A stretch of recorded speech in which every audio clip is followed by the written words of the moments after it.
Baik, untuk hari ini kelompok 6 akan membawa presentasi tentang literatur bangunan topik galeri seni. Kelompok 6 terdiri dari Anak Agung Rai Trisna Putra Wijaya, IKD Wirasana, Nyoman Agus Saputra, Imade Setiawan, I Gusti Komang Trismadiasa, Fadel Hamzah Rahmatullah, I Gede Andika Permana Putra. Baik, yang pertama kami akan membahas tentang mengenai arsitektur. Mengenai arsitektur pada umumnya bisa dibayangkan atau dirancang, diwujudkan, dan dibangun dalam menggapai suatu kondisi yang ada. Kondisi-kondisi ini bisa jadi bersifat murni atau fungsional.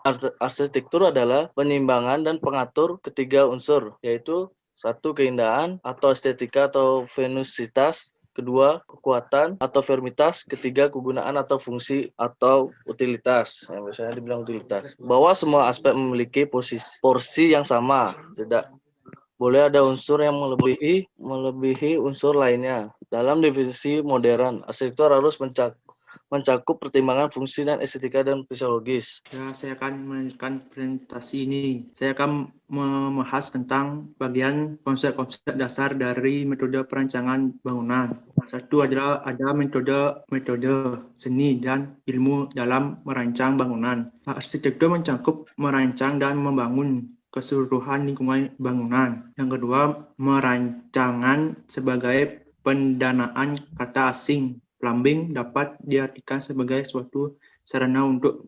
mentransformasikan referensi mengenai kondisi lingkungan di dalam rancangan yang berada dalam lingkungan tersebut. Menyusun konsep dasar suatu rancangan meliputi ada 5, yaitu 1. Mengidentifikasi, yang kedua mengadakan studi, yang ketiga mendeterminasikan, yang keempat memprediksi, yang kelima melakukan tindakan. Yang ketiga, perancangan merupakan konsep menarik keputusan dari ketidakkepastian yang tampak dengan tindakan yang tegas bagi kekurangan yang terjadi. Aplikasi perancangan ada 3, yaitu teori in plumbing, yang kedua teori for plumbing, yang ketiga teori of plumbing. Dalam mengatasi perancangan dapat ditinjau dari beberapa aspek, antaranya 1. Titik pusat perancangan, 2. Organisasi perancangan, 4. Dimensi waktu perancangan dan arah alur.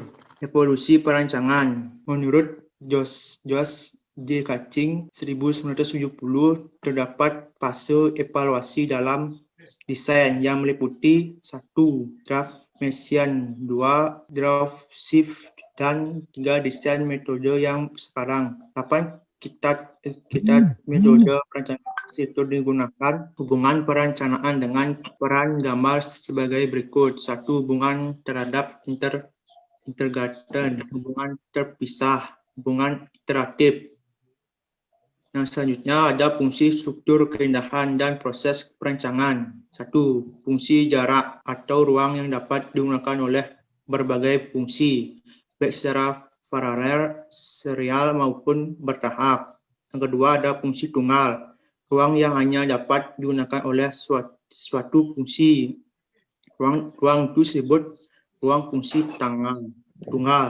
Yang kedua ada struktur. Sebuah bangunan dikatakan struktur kalau unsur-unsur utamanya yang bekerja sebagai penulang beban dan kekokohan bangunan disusun dengan bentuk sedemikian rupa sehingga fungsi sebagai pendukung dan kekokohan bangunan terlihat lebih jelas. Ada klasifikasi struktur. Bangunan zona kolonial dikenal 2 macam struktur, yaitu sistem dinding memikul dan sistem rangka. Berikut gambarnya.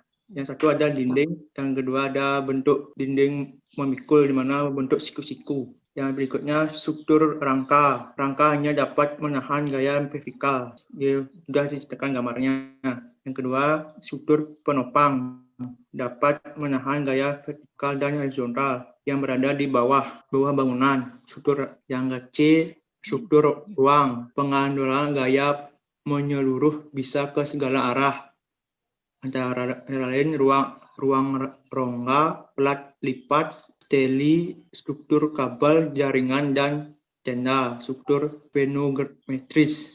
Yang kedua ada struktur rangka. Susunan batang-batang yang tergabung membentuk satu kesatuan. Di antaranya A. Weber grade dan natural grade, membagi bangunan rangka bertingkat banyak ke dalam dua golongan. Yang kedua, pengukuhan pada bangunan rangka. Ada confidence dan pengakuan. Yang ketiga ada keindahan. Nilai-nilai yang menyenangkan pikiran, mata, dan telinga. Keindahan dalam arsitektur berarti satu, keindahan bentuk, berbicara mengenai sesuatu yang lebih dan dapat diukur dari dihitung. Yang B, keindahan ekspresi, berbicara mengenai sesuatu yang lebih abstrak. Sumber ini dapat di buku karya H.C. Kacing. Baik, saya akan melanjutkan tentang bentuk, ruang, skala dalam perancangan konsep bentuk. Pemetaan ruang, konsep skala menjadi sangat penting dalam konsep perancangan. Berikut adalah tipe hubungan. 1. Hubungan jalan dengan ruang. A. Melalui ruang-ruang. B. Menembus ruang. C. Berakhir dalam ruang. Seperti yang dilihat pada contoh di sana, sudah terdapat contoh dari 3 poin tersebut. Yang kedua, bentuk ruang sirkulasi. Bentuk ruang sirkulasi terdapat 3, yaitu 1. Tertutup. Kedua, terbuka pada suatu sisi.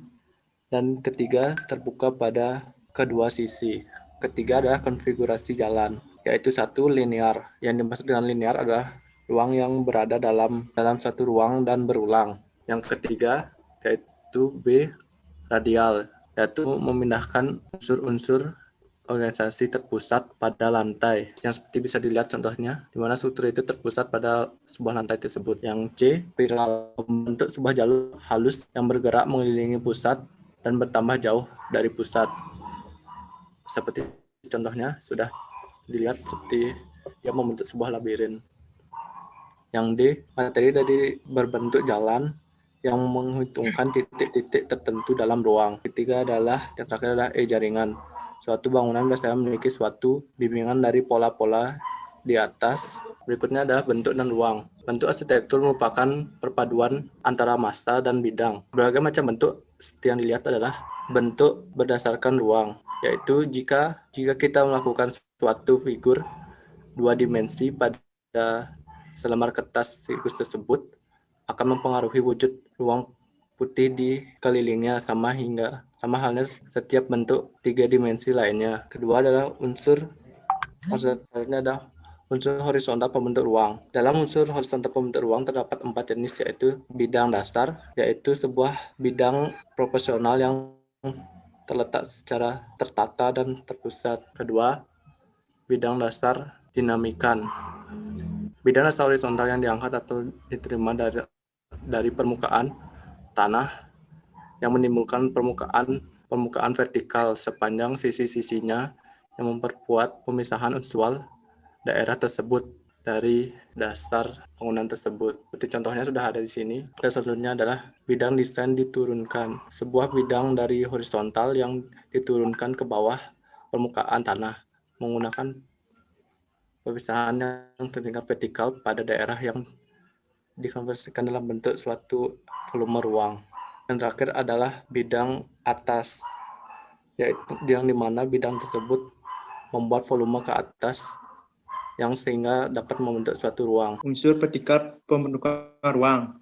Bentuk vertikal lebih banyak mengambil perhatian di dalam bidang pandangan kita dibandingkan bidang horizontal, sehingga membentuk dalam menetapkan volume ruang yang berbeda dan memberikan kesan tertutup dan bersifat pribadi. Bentuk vertikal bukanlah sebagai pemisah suatu ruangan dengan ruang yang lain dan membentuk pembatas umum antara ruang interior dengan lingkungan.